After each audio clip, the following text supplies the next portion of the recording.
Hey again. Well, in keeping up with trying to record what I've been doing, this is all, I guess, things I've sort of messed about with and figured out with lenzless regarding the two repelling magnets. Check that's attracting. You see it? Got some neodymium magnets there, little thin ones. They're not the same as what's on the inside here.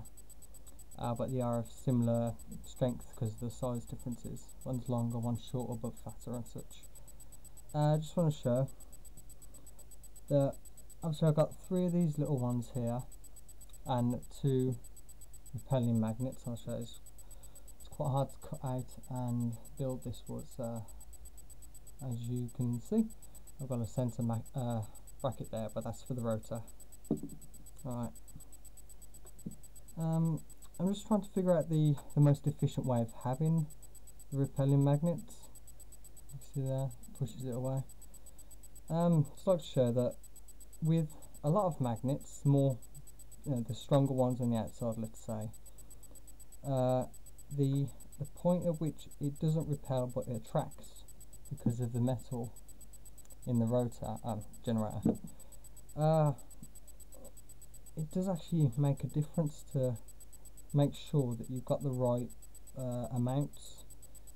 I'm never good at making sense, but so I've got strong on the outside and that's overcome at that distance.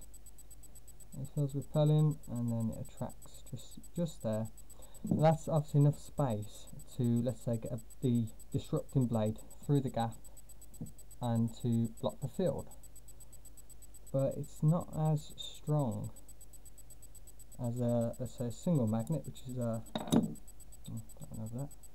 You see a single little thin magnet. The camera's wobbled. I've got it hanging over the edge of a CD rack, so it's quite unstable. But as you see, I can get closer with the single magnet, obviously, but the force I can feel repelling is actually stronger than the 3 repelling magnets. So obviously now I've got a smaller gap to get the maximum amount of force out of the inner magnets. I'd imagine this would have to be as close as possible to remain repelling, and once it's blocked, the force will be able to travel up with the greater force because it's more, let's say, spring loaded, than obviously having it too close, which will not have enough room to do anything in. Sorry about the line, it's just my room. Just to show that, I've got a much larger neodymium magnet. This one will probably break my finger if I don't be careful with it. Right, that's attracting. So, you see, there's a much greater gap. But obviously with the stronger magnets, a greater gap, you'd have to shield it more to get the maximum amount of force out of the inner core as well as the outer core, because I can't put nothing between these gaps here, obviously, because they're fixed right to the back. That's what I'm working on, trying to have a fixed core or a single side rotor for ease and I guess lightness and making it more faster. But obviously if I have a really strong magnet on the outside, the overall force will just go straight through the rotor itself and neutralize these magnets anyway, and no bounce through the fields can happen, no power can be produced. You see a great gap there. I've been messing about with these pieces of metal here. They're from a transformer that I've ripped apart. These two are the same size, and this one is the combined thickness of these two. So I can just tweak it to small amounts, add it on and such. And if I can do this,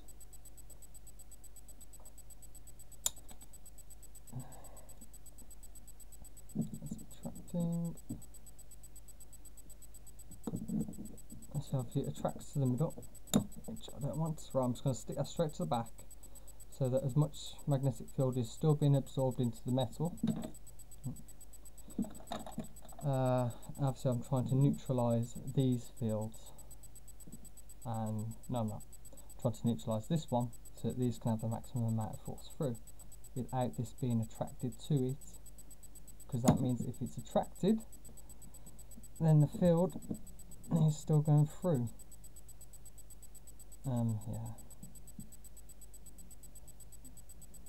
Yeah. See, look how much closer I can get with this great big magnet on the back. I can get right up to it before I can feel the force being overcome.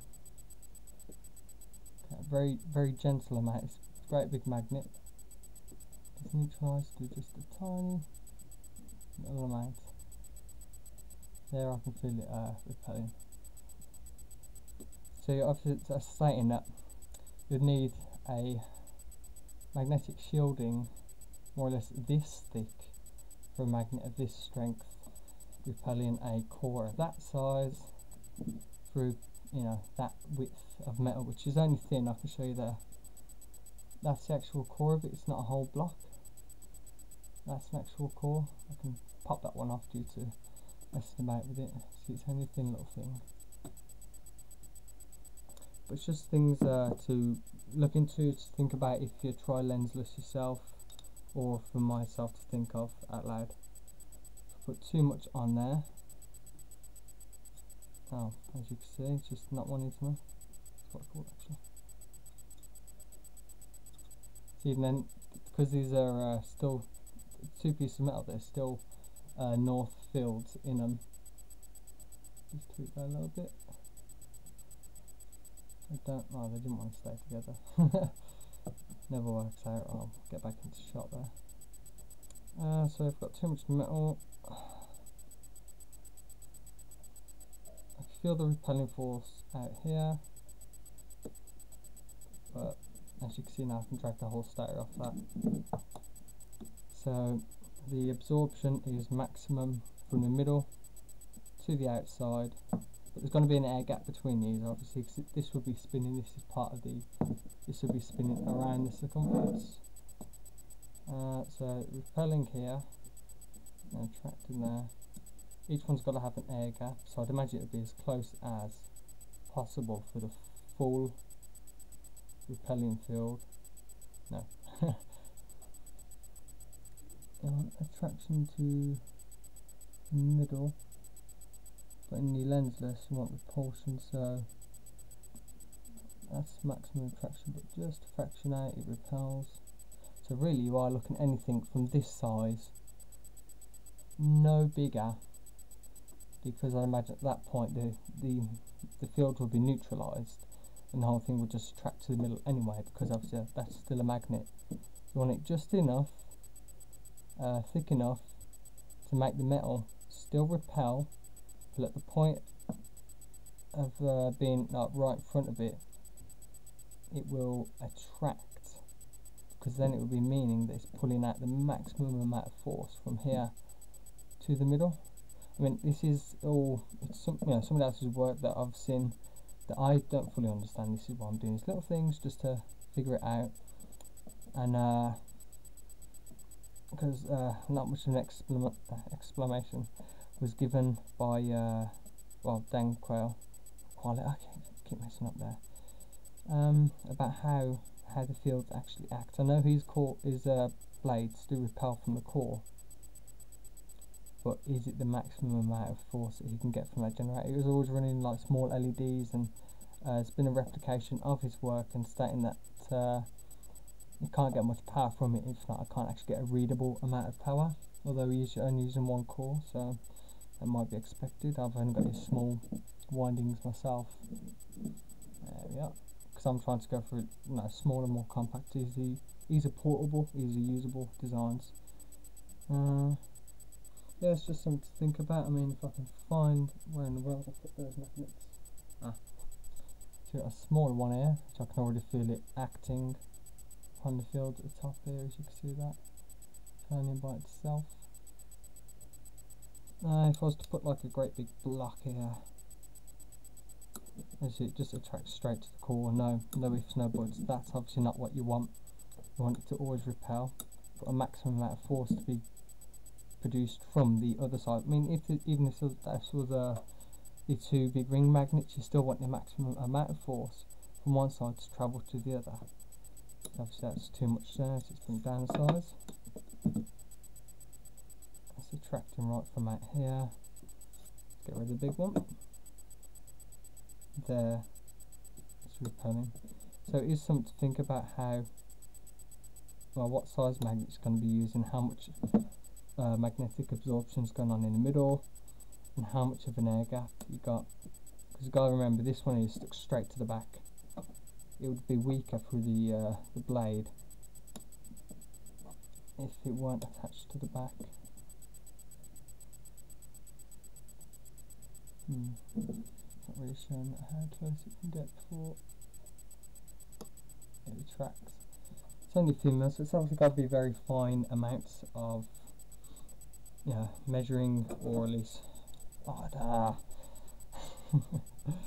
but yeah, there's got to be a correlation, a formula, a design that hasn't been either done yet or shown, of size magnets, the strength, the absorption of the core, to the total distance of repelling fields, to how much of an air gap you can have between your coil and your blade, to how much distance there is from the coil to the magnet, and what is the medium, because his ones are more or less equal distance. Got the big ring magnet, blade, core, which more or less are equal distances. But is that actually a factor that can be tweaked to be more powerful? I don't know if he's done that, because his videos are sort of one-hit wonders. There's no this is what I did, this is how I got to this. So I'm trying to do that myself with all these little things, which ain't getting me anywhere fast. But for a prototype, for I guess trying to figure out E equals mc squared, that's quite a basic calculation, but there's a whole load of stuff actually behind it. This is what it's sort of like. I guess that's the only comparison I can think of.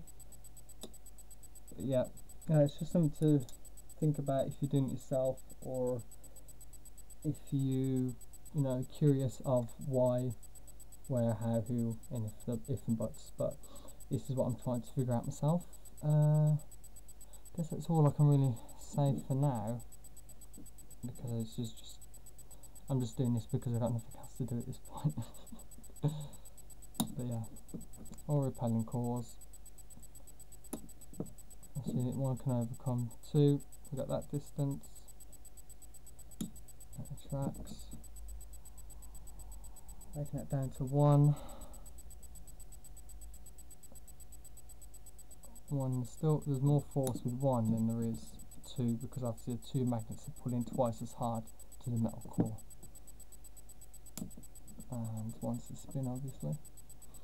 Yeah, this is just sort of things that go through my head. And if you have any insight towards it, if you know, like I don't know, programs that I could simulate this, simulate obviously the right amount of what I need, so that'd be a great help if you could.